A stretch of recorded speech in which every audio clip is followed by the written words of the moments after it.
Welcome to Creating Disney Magic with Lee Cockerell. Lessons in leadership, management, and customer service. You can create magic too.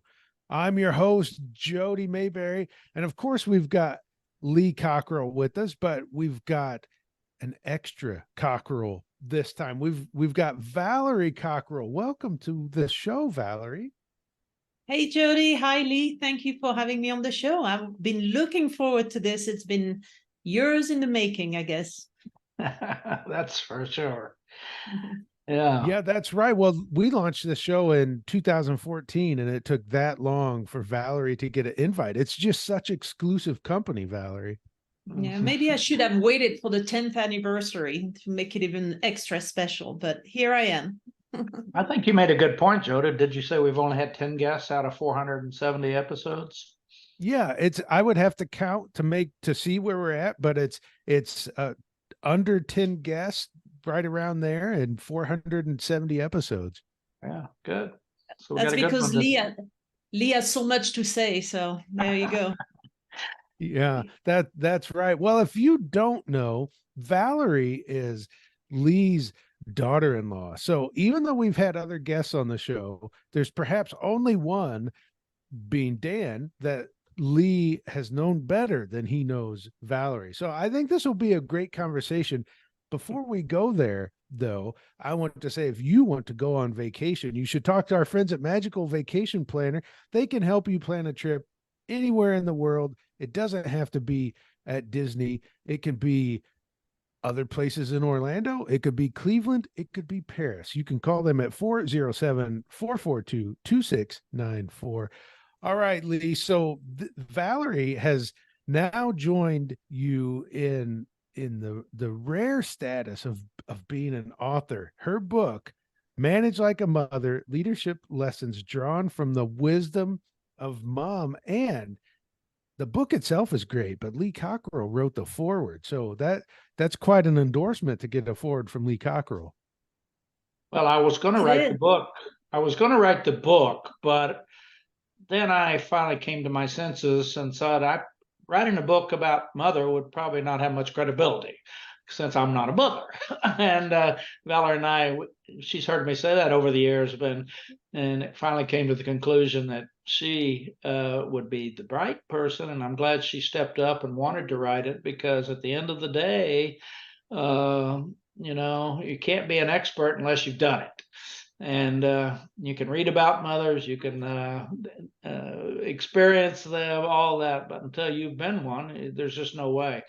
And so she wrote and worked on this book for quite a while and really got into the details. And I'm so happy that she finally got it out, because I promised it for years, but then didn't know what to say since I'm a father-in-law, not a mother. So I think it's a great book. I read it. It's got a lot of great analogies, ways for people to think about leadership in a way that they can be successful. It's not theory, it's reality. And I always said to people, when you don't know what to do, call your mom. She'll know. And Yeah. so good work, Valerie. Yeah. We're proud of you. Well, thank you. You know, it's funny when I started the book, and obviously, I heard you all the time talk about how influential your mom was in your career, all the things she taught you, and that brought the idea of managing like a mother in the book. But when I started writing it, and I remember Morgan James Publishing said you need about 45,000 words. And first of all, if you had asked me to be that one day I would write a book, I would have said, no, not a chance, especially writing it in English, which is not my native language. And when I started writing, I never thought I would get to 45,000 words. And at 60,000 words, Morgan James was like, all right, Valerie, cut it off now. You can't make it too big because it's overwhelming and people won't pick up big books. They just, you maybe you will end up writing 2 books. So there may be a sequel to that one day. But it is interesting how when it's something that you've experienced, that you've done, you've practiced, like Lee was saying, suddenly the analogies and the stories come up, and there was more and more stuff. And today I can think of 10 other things I could have added to the book. And if I had not committed to handing the book over to Morgan James, I probably would still be writing it today. So at some point, you just gotta say, okay, fine, I'm gonna stop right here, and then the rest will leave through my keynotes or through our workshop or maybe in the next book. Exactly. That's what happens when you are interested and passionate about something. Everything around you becomes more obvious that you didn't think about before. And I think about that a lot as you learn one thing and then you think about it differently and you see it differently. And yeah, it can be more thoughts about mother later. And you're going to get more because you're going to get more experiences from your kids, even though they're grown. I mean, it's still going to be, and you're going to hear about things you've never heard about, and it's going to recollections and things they're going to tell you. So that's great. Good. And you learn later on what, as a mom, you have your natural instinct of what you think is right, which may not always be right, but you think you're doing the right thing. I like to think that most mothers have a really good intent, even if it doesn't always materialize in something that is not the best way, or the best way to say something, or the best way to address an issue. So you keep learning in the process, which is one of the analogy between leadership and motherhood. There's no perfect playbook. There's not a, what to expect when you're expecting, or what to expect when you're raising kids. There's not a book where standard operating procedures where you can go flip to page 212 and you will learn how to address this challenge that you're facing right now with your teenager. There is no such thing. So you've got to learn on the job, much like a leader. A leader, there's all kinds of things coming your way, roadblocks, new technology, new challenges, new legislation, new competition. So you have to adapt and learn on the job, and that's what parents do. Now, what's interesting is that you're always a mother. I was telling somebody the other day, my mother's 91 years old, and she still gives me advice, and she still has a point of view on how I could be a better mom, a better person in general, and she never fails to let me know, because at the end of the day, what mothers do, they want the best for their kids. They want their kids to have a better life than they've had themselves. They want their kids to be even happier than they've been themselves.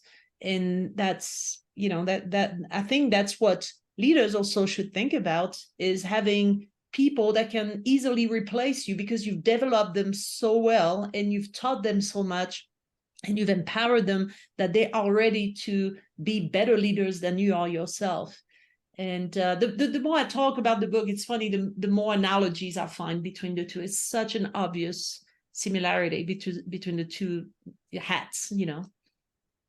Well, I was telling your son the other day, Mr. Tristan, I said, Tristan, did you realize that you had a different mother than Julian did and then Margot had?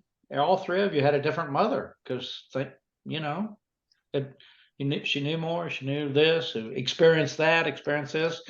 And I think that's something we forget, that we are different over time, and the way we do things, we either get better, get worse, we listen, we learn. And so I told them all they didn't have the same mother.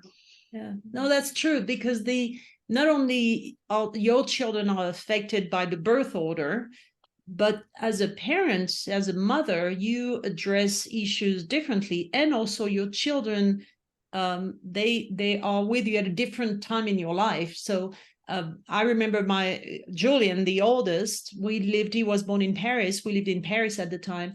And when, simple logistic thing, but when one little thing was missing, and I remember one night we were out of diapers, and Dan and I were literally driving around the city trying to find a pharmacy, because there's no stores open 24/7 in France like you find in America. So, and I'm talking, this is back in 95. So we're driving around the city trying to find diapers. We are desperate. It's like panic mode. And we found a pharmacy that's on duty, open at night, where we could eventually buy diapers. And now you fast forward about 9 years later, a similar situation with Tristan, who's a baby. And we, at the time, living in the US, and we out of diapers. And in the diaper bag, there was a size 5 baby diaper that had been left in the diaper bag from Margot. and it was missing the sticky thing. It was a brand new diaper, but because the stickers were not, I had not been able to use that diaper, so it was in there. So what did I do? And Tristan must have been 3 months old. So I put a size 5 diaper on him, which literally came up to his neck. And I had Post-it in my purse. And with the Post-it, I kind of put the diaper together, and I'm like, all right, that will do. I would never in a million years have done this for Julian. But when it's your third kid, you a lot more relaxed about it. You don't worry about the same things, or at least you're not as worried as you figure it out. It's just a lot. It comes a lot easier, and you're more relaxed. So you're absolutely right. The birth order affects your kids, but it also affects you, and you're a different parent. That's what experience does. So yeah, those are all great learnings. And Daniel only had one mother. We only had one child, so she might have been different at different times, and I'm sure he can say that. But yeah, it's great, and I think you're going to get a lot of interest. I've shown your book to many people as I've been speaking, and last night I did, and they're very interested in it. And I think Valerie and Daniel are learning in their consulting business and speaking business and seminar business that having a woman on the stage is really important today. If half your audience or more are women, and they want to hear that point of view, not just these guys trying to tell them what to do and how to do it and how to say it. Have you found that to be true, Valerie? More of an interest of Yes. Well, here's what I'm really interested in seeing what's going to happen, because mothers can totally relate to the book. So that's an easy one. When I talk and mothers in the audience immediately start nodding, yeah, I can relate. Same thing, excuse me, same thing happened to me. They can probably substitute their own story for my story. So there's that. But what I'm hoping is that men will read the book, and that's why I insisted on having the subtitle "Lesson Drawn from the Wisdom of Mom," because it's not a book that's exclusively for women or for mothers, but men can also reflect and think about what they've learned from their moms, and how they apply that to the workplace. I'm hoping to trigger that, and if they do this, I think they will realize that women are natural born leaders. The things that women do at home, and they do it very naturally because it's their motherly instinct, and they do that when they take care of their kids. And those skills, women can apply them to the workforce, to the work environment. So they should not only gain the woman should gain confidence from that, and therefore apply and be confident about taking on more leadership responsibilities. But what I'm hoping is men will also realize that women have this natural leadership instinct, and therefore they make great leaders. And I'm hoping that men can become advocate for that, because today we have gender parity in the workforce, but we only have about, I think it's 34%, 33, 34% of women leaders. So why is there such a gap between the two? Because of those two reasons. Number one, the women don't have the confidence sometimes to go and take on leadership responsibilities, and they should, because there's a lot of things they do naturally with their kids that would apply to leadership. And then men don't necessarily advocate. And the thing is, I found myself talking on podcasts or to audiences of women. Everybody nods, everybody agrees. But I'm like, the people we need to convince are not women. They're the men. The men need to become the advocate. And if they realize how much they've learned from their mother and how valuable those learnings are, why wouldn't they hire more women today? Why wouldn't they put more women in a leadership position?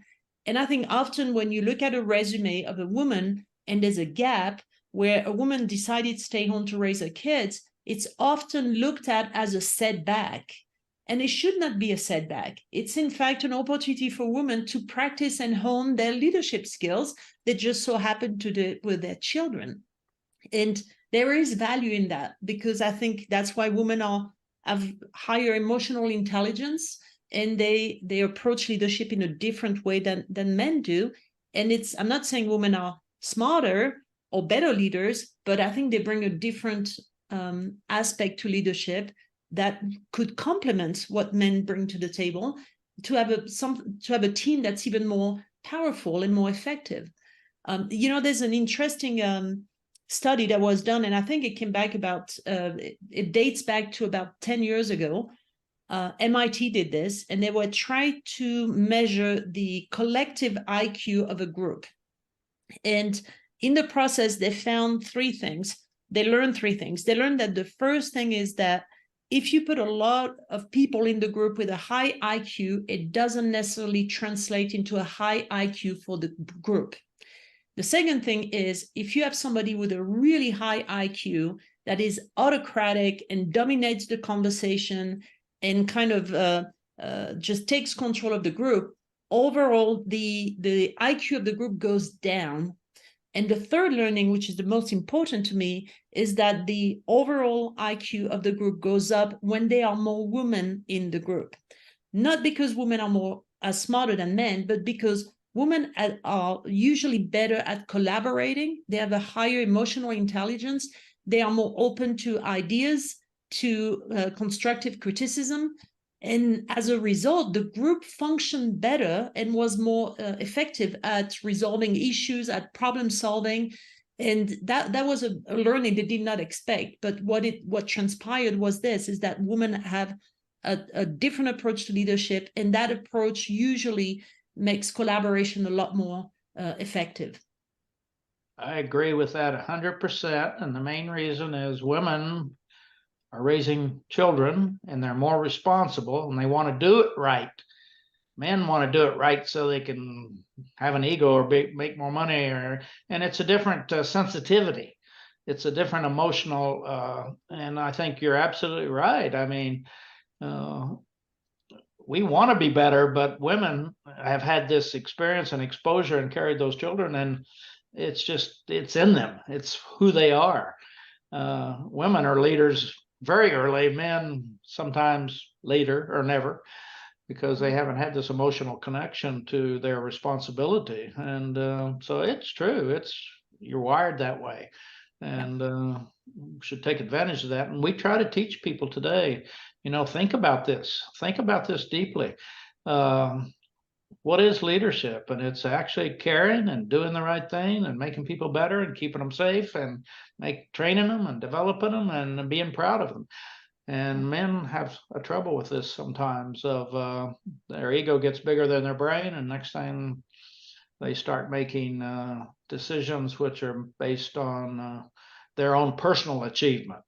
And so this is the best leaders in the future are going to, and I think the young people coming up are more sensitive to this.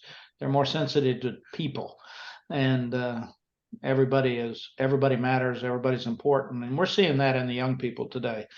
That it's more about treating people right and helping people, and so this is a good lesson. Yeah, And in evolution, if you look at history, you look at prehistoric time, men would survive by being strong and aggressive, and they could rely on their strength and athleticism to survive. For women to survive, historically, they had to be on the defensive. They had to collaborate and work as a group and be part of a tribe, and they had to be on the defensive and look at the signs and make sure they were always analyzing and reading what was going on around them. And I think that's why, and I'm no expert on this, but I think that's why women today in general have better emotional intelligence, and are better at collaborating, because historically they've had to do this to survive, and they've had to be able to read the sign and pay attention to what was going on around them, because they could not rely on their athleticism or their strength to overpower danger. So they had to be just smart and read just being very defensive and protective and work as a group. So it's built in our DNA. They had to recover from us taking them by the hair and dragging them back to the cave, and put up with this nonsense. And so they had to get new strategies to overcome these. Resilience. Resilience. Absolutely. Hey, man, I can walk. You don't need to drag me. Valerie, 470 episodes of Creating Disney Magic. And Lee said something I've never heard him say that I want to ask you about. Lee's been an advocate from the beginning of the time I've known him and before his record shows, an advocate for women in leadership positions. But he said just now that women have an emotional connection to their responsibility, which is what makes them good managers, good leaders. I've never heard Lee say that before. I'd like to hear your take on that. Is that what makes women good leaders? Is the emotional connection to their responsibility? I think it's their ability to, like I was just saying, about reading the signs, and that means that you're looking at, when somebody's talking to you, you're looking at nonverbal cues about body language, tone of voice, what is behind the message. It's funny because, I work with my husband, and obviously it's the advantage of this is we interact with people together. And sometimes we come out of a meeting with somebody and we have a different perspective. And then we'll get very enthusiastic about the interaction. Oh, yeah, this is great. This is very promising. And I'm like, I don't agree with you. And we come out of that very same meeting with a different expectation. For me, sometimes the expectations are very low, and for him, they're very high. I'm like, how did we even get to that point? And I think it's because I pay attention to things that are different than what he pays attention to. And I wouldn't say I'm more often right than he is, but it's been really interesting to see and combine our point of view, and we usually mitigate our expectation, and we get to where we really should be in the first place. So he's overly confident for the very same reason that, I think it's something that's in his DNA. And I get a little bit more defensive and cautious in my approach. So between the two of us, I think we make a good team. Why wouldn't you want to have that in any organization, and have those different perspectives? I think, the world is so complicated. The business is so complicated. There's so many things to think about today, and it can be very overwhelming for a leader. So why not want to have people around you to bring you different perspective, and bringing a woman to the table who can bring that and say, watch out, I'm seeing some red flags here. That would be very valuable. And I think that would help leaders in many ways. So complement your skills with the skills of a woman. And is that why Priscilla and she sometimes tells me that's not her, what experience it was. I say, oh, and she says, no, it wasn't so great, or that instinct. Women have intuition and instinct that men don't have. And they get to practice it when they have children. Yeah. And because those kids are manipulating you and they learn all these tricks, and we don't. So yeah, it's great. I'm really excited about it. Well, Valerie, I think, go ahead, Valerie. no, I was going to say, mothers in general think about long-term, they're very good at thinking of the long-term implication of a decision. And again, it goes with the lack of maybe self-confidence that women have, that they just being super cautious. So when something happens, they think about, okay, if this happens, then how is that going to impact what we're going to do in a month from now, in 6 months from now, in a year from now, whatever. When they raise their kids, I want my children to learn how to read, because if they're good readers, school would be easier for them. If they have an easier time at school, they would have a better education. If they have a better education, they're going to have a better job. Therefore, they're going to have an easier life. Women already project themselves, because that's a defense mechanism. That's a very protective mechanism where, let me anticipate what's going to happen so I can be prepared and I can make sure I make the right decisions. Men can rely, again, on figure things out. That's why if there's a job opening, a man will apply for the job if he has 50% of the required criteria, because he knows, I can learn on the job and I can figure it out. They have that self-confidence. Women do not. That's why they won't apply to the job unless they have 100% of the skills required. because they don't want to wing it. They don't feel confident they can do that. So it transpires in everything we do. And I think that's why women are particularly well equipped to kind of prepare for the future, forecast the future, and take into consideration the consequences of decisions that are made today. Men don't have to do that for survival. So Right on. Well, Okay. Valerie, you were such a special guest. We gave you an extra 10 minutes or so for this episode. That's where you rank with us. So we're so glad that you were joined us. We are just excited about this book, Manage Like a Mother. You can get it anywhere that you buy books. So make sure you get a copy. Valerie, I know people have fallen in love with you now that they've heard you on this show. Where can we follow along and see what you're up to and learn more about you? Well, we have our own business called Cockerell Consulting. So Dan and I, and we, by the way, love engaging with people, and we love feedback and questions. So do not hesitate to reach out to us on Cockerell Consulting. I'm on Instagram, though you may see a lot of things in Portuguese there because we have a huge audience in Brazil, and we tend to do a lot of things there. And they're they're big fans and users of Instagram. So we are on Instagram, we are on LinkedIn. And I just started on TikTok yesterday, inspired by my daughter, who is helping me with that. But on all these platforms, you can reach us anytime. And please don't hesitate to do so. Yeah. All right. Thank you so much for joining us, Valerie. And if you would like to reach out, let us know how much you enjoyed Valerie. And if you want her to come back, let us know. You can find Lee at leecockerell.com. Let him know how much you enjoyed Valerie. You can reach me at jodymayberry.com. Until next week, go out and create magic for others.